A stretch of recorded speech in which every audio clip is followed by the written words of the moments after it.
ಶಾಲೆಗಳು, ಅದು ನೀವು ಮಕ್ಕಳಿಗೆ ಏನ್ ಪಾಠ ಹೇಳ್ಕೊಡ್ತೀರಲ್ಲ, ತಂದೆ ತಾಯಿ ಪಾಠ ಹೇಳ್ಕೊಡೋದು ಬೇರೆ, ಆದ್ರೆ ಶಾಲೆಗಳಲ್ಲಿ ಪಾಠ ಹೇಳ್ಕೊಡೋದು ಮಕ್ಕಳ ಮನಸ್ಸಿನ ಮೇಲೆ ಪರಿಣಾಮವನ್ನ ಬೀರುತ್ತೆ. ಈಗ ನಮ್ಮ ಜವಾಬ್ದಾರಿ, ನಮ್ಮ ಶಾಲೆ ನಮ್ಮ ಜವಾಬ್ದಾರಿ ಅಲ್ವಾ ಸರ್? ನಮ್ಮ ಕಾನ್ಸೆಪ್ಟ್ ನಮ್ಮ ಶಾಲೆ ನಮ್ಮ ಜವಾಬ್ದಾರಿ.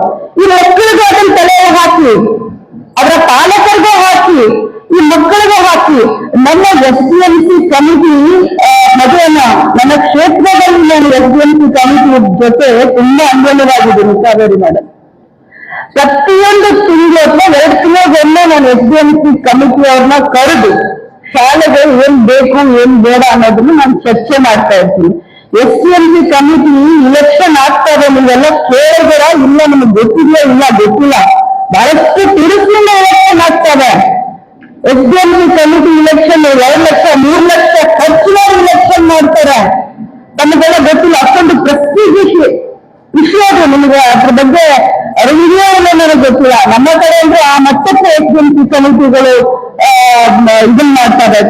ಸೊ ಅದಕ್ಕೆ ನಾನು ಹೇಳುವಂಥದ್ದು ಏನು ಅಂತಂದ್ರೆ, ಇವತ್ತು ಶಾಲೆ ಉತ್ತಮವಾಗಿರ್ಬೇಕು. ಮಳೆ ನಮ್ಮಲ್ಲಿ ಜಾಸ್ತಿ ಮಳೆ, ನಾವು ಅರೆ ಮಲೆನಾಡು ಅಂತ ಹೇಳ್ತೀವಿ ನಮ್ಮ ಭಾಗಕ್ಕೆ.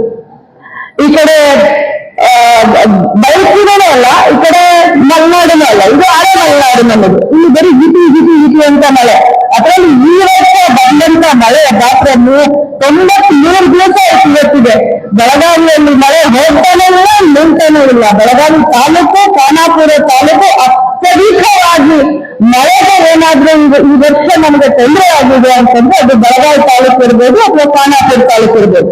ಈ 2 ತಾಲೂಕಿನಲ್ಲಿ ಮಳೆ ಆದ್ರೆ ಆಮೇಲೆ ಸೌದತ್ತಿಗೆ ರಾಮದುರ್ಗಕ್ಕೆ ಫ್ಲಡ್ ಬರುತ್ತೆ.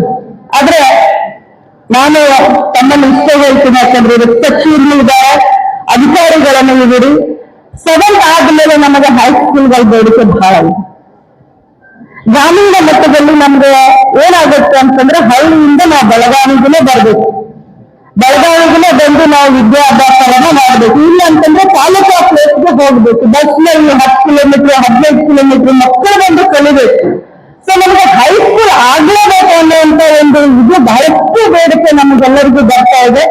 ಜೊತೆಯಲ್ಲಿ ಏನು ತಾವು ಇದೊಂದು ನಮ್ಮ ಶಾಲೆ ನಮ್ಮ ಜವಾಬ್ದಾರಿ ಅಂತ ಹೇಳ್ತಾ ಇದ್ದೀರಲ್ಲ, ಎಲ್ಲ ಶಾಸಕರು ಕೂಡ ನಾವು ಈ ವಿಚಾರವನ್ನ ನಮ್ಮ ಒಂದು ಪಕ್ಷದ ಶಾಸಕಾಂಗ ಮೀಟಿಂಗ್ನಲ್ಲೂ ಕೂಡ ನಾವು ಚರ್ಚೆ ಮಾಡ್ತೀವಿ. ನಾನು ಬೇರೆ ಪಕ್ಷದವ್ರಿಗೂ ಕೂಡ ಕರೆಯನ್ನ ಕೊಡ್ತೀನಿ. ಯಾಕಂತಂದ್ರೆ ಇವತ್ತು ರಾಜಕಾರಣಿಗಳು ಅಂತಂದ್ರೆ ನಾವು ಸೋಷಿಯಲ್ ಕಾಸ್ಗೆ ನಾವು ಎತ್ತಿದ ಕೈ ಅಂತ ನಾವು ಹೇಳ್ತಾ ಇರ್ತೀವಿ. ಎಲ್ಲಾ ಸರ್ಕಾರಗಳು ಎಲ್ಲ ಯೋಜನೆಯನ್ನೇ ರೂಪಿಸುತ್ತೆ, ಆದ್ರೆ ಕೆಲವು ನಡೀತದೆ, ಕೆಲವು ನಡೆಯೋದಿಲ್ಲ. ಎಲ್ಲ ರಾಜಕಾರಣಿಗಳಿಗೂ ಸಹಾಯ ಮಾಡಬೇಕನ್ನುವಂತ ಮನಸ್ಸು ಇರುತ್ತೆ, ಆದ್ರೆ ಕೆಲವೊಮ್ಮೆ ಅದು ಸಹಕಾರಗೊಳ್ಳುತ್ತೆ, ಕೆಲವೊಮ್ಮೆ ಸಹಕಾರಗೊಳ್ಳೋದಿಲ್ಲ. ಆದ್ರೆ ನನ್ನ ಆಸೆ ಏನು ಅಂತಂದ್ರೆ, ಯಾವುದೇ ಒಂದು ಕ್ಲಾಸ್ಗೆ ಹೋಗಿ ನಿಮ್ ಮುಂದೆ ಏನಾಗಬೇಕು ಅಂತ ಕೇಳಿದ್ರೆ ಸರ್ ಅವ್ರು ಹೇಳ್ತಾರೆ ನಾನು ಇಂಜಿನಿಯರ್ ಆಗ್ಬೇಕು, ನಾನು ಡಾಕ್ಟರ್ ಆಗ್ಬೇಕು ಅಂತ. ಆದ್ರೆ ಇನ್ನೊರ್ಗು ಒಬ್ಬರು ಹೇಳಲ್ಲ ನಾನು ಲಕ್ಷ್ಮೀ ಹೆಬ್ಬಾಳ್ಕರ್ ಆಗ್ಬೇಕು, ನಾನು ಸಿದ್ದರಾಮಯ್ಯ ಸಾಹೇಬ್ರ ಆಗ್ಬೇಕು, ನಾನು ನರೇಂದ್ರ ಮೋದಿ ಆಗ್ಬೇಕು. ಯಾಕೆ ಅಂತಂದ್ರೆ ನನ್ನ ಮಕ್ಕಳ ಮನಸ್ಸಿನಲ್ಲಿ ರಾಜಕಾರಣಿಗಳ ಬಗ್ಗೆ ಇದ್ದಂತ ಚಿತ್ರ ಅದು ಬದಲಾಗಬೇಕಾಗಿದೆ. ಇವತ್ತು ರಾಜಕಾರಣಿಗಳು ಬಹಳಷ್ಟು ಶ್ರಮ ಪಟ್ಟು ಬಹಳಷ್ಟು ತ್ಯಾಗ ಮಾಡಿ ನಿಮಗೋಸ್ಕರ ಕಾನೂನನ್ನು ತಂದು ನಿಮಗೋಸ್ಕರ ಯೋಜನೆಗಳನ್ನ ತಂದು ಬೆಳಗ್ಗೆ 4 ಗಂಟೆಗೆ ಮದುವೆಯನ್ನ ಅಲ್ಲಿಂದ ಬರ್ತಾರೆ. ಈ ಕಾರ್ಯಕ್ರಮವನ್ನು ಇಡೀ ರಾಜ್ಯದಲ್ಲಿ ಇವತ್ತು ಲೈವ್ ಹೋಗ್ತಾ ಇದೆ ಅಂತ ಕೇಳ್ತಾರೆ. ಇಡೀ ರಾಜ್ಯದ ಸ್ಕೂಲ್ಗಳು, BAಗಳು, DDPAಗಳು ಇದನ್ನ ವಾಚ್ ಮಾಡ್ತಾ ಇದ್ದಾರೆ ಅಂತ ಕೇಳ್ಪಟ್ಟೆ. ನಮ್ಮ ಜಿಲ್ಲೆಯಲ್ಲಿ ನಮಗೆ ಹೇಳಲಿಕ್ಕೆ ಬಯಸ್ತೇನೆ, ಕಳೆದ 1 ವಾರದಿಂದ DDPA ಅವರು ನಮಗೆ ಫೋನ್ ಮಾಡಿ ಸುಸ್ತು ಮಾಡಿದ್ದಾರೆ. ನಾವು ಆ ಮಟ್ಟಕ್ಕೆ ಕಾರ್ಯಕ್ರಮ ಮಾಡ್ತಾ ಇದ್ದೀವಿ, ನಾವು ಈ ಮಟ್ಟಕ್ಕೆ ಕಾರ್ಯಕ್ರಮ ಅಂದ್ರೆ ಈ ಉತ್ಸಾಹ ಇದೆಲ್ಲ ಏನಿದೆಯಲ್ಲ ಸಮಾಜ ಸೇವೆಗೆ ಇದು ಎಲ್ಲಿಂದ ಬಂದಿದೆ ಅಂದ್ರೆ ಸರ್ಕಾರದಿಂದ ಬಂದಿದೆ. ಸರ್ಕಾರ ಯಾರು ಅಂತಂದ್ರೆ ನಮ್ಮಂತ ರಾಜಕಾರಣಿಗಳು.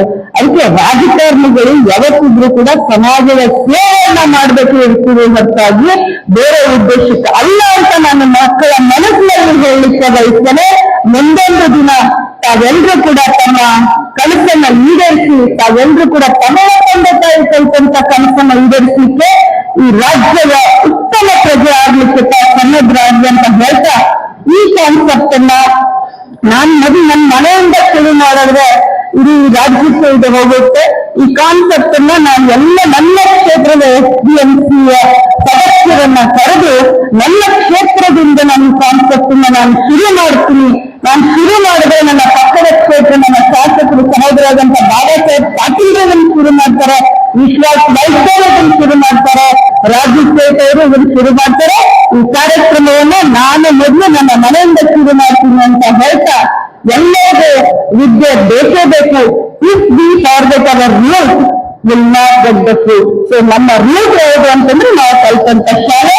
ಬನ್ನಿ ಎಲ್ರೂ ಸೇರಿ ನಮ್ಮ ಶಾಲೆಗಳನ್ನ ಸುಧಾರಿಸೋಣ ಅಂತ ಹೇಳಿ ತಮ್ಗೆಲ್ಲರಿಗೂ ಕೂಡ ಅಭಿನಂದನೆ ಸಲ್ಲಿಸಿ, ಸ್ಪೆಷಲಿ ಮಧುವನ್ನ ಅವರಿಗೆ ಕೂಡ ಅವರು ಬಹಳ ಒಂದು ಮಹದಾಸೆಯನ್ನ ಇಟ್ಕೊಂಡು ಈ ಕಾರ್ಯಕ್ರಮವನ್ನ ರೂಪಿಸಿದ್ದಾರೆ. ಅವ್ರಿಗೆ ಅವರ ಇಲಾಖೆಯವ್ರಿಗೆ ಎಲ್ಲರಿಗೂ ಒಳ್ಳೆಯದಾಗ್ಲಿ, ನಮ್ಮ ಬೆಳಗಾವಿಯ ಎಲ್ಲ ಕೇಂದ್ರ ಒಳ್ಳೆಯದಾಗಲಿ, ನಮ್ಮ ನಮ್ಮ ಜಯಶ್ರೀ ಅವ್ರಿಗೆ ಒಳ್ಳೆಯ ಭವಿಷ್ಯ ಇರಲಿ ಅಂತ ಹೇಳ್ತಾ ನನ್ನ ಮಾತನ್ನು ಮುಗಿಸ್ತೀನಿ. ಎಲ್ಲರಿಗೂ ಧನ್ಯವಾದ.